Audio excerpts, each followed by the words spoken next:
vous pensez qu'il y a une nécessité à se renouveler politiquement pour adopter d'autres méthodes en fait à faire de la politique?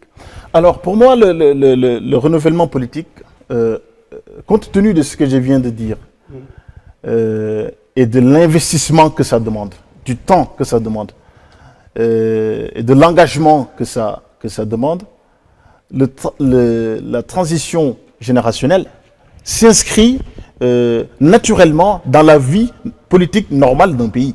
Parce que si vous êtes professionnel par ailleurs et que vous vous sentez en capacité de contribuer au développement de votre pays, vous venez, vous demandez le suffrage, on vous élit. Mais vous faites ce que vous avez à faire et vous partez.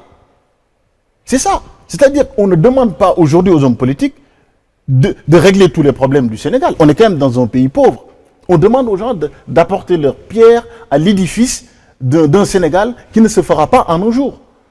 L'erreur que commettent certains, c'est d'abord de penser qu'ils peuvent s'engager comme ça, collectivement, en cachant leurs incompétences. Parce que quand on ne se sent pas capable de relever le défi de transformation de l'existence des populations, on se met dans une masse comme ça. On cherche un poste par-ci, on cherche un poste par-là. Et on n'a pas le courage d'affronter le peuple. Et je pense que aujourd'hui, si nous respectons vraiment le peuple et nos engagements envers les populations, nous agissons selon les moyens que nous avons et nous arrêtons. Nous laissons la place à d'autres qui vont apporter leur pierre à l'édifice. Je pense que c'est dans le fonctionnement normal, sain d'une démocratie, c'est pas gênant. Et c'est même souhaitable. Ça nous éviterait de voir un certain nombre d'individus qui ont fait preuve d'une incompétence notoire dans notre pays et qui nous ont valu ce que nous déplorons aujourd'hui et qui restent encore en poste.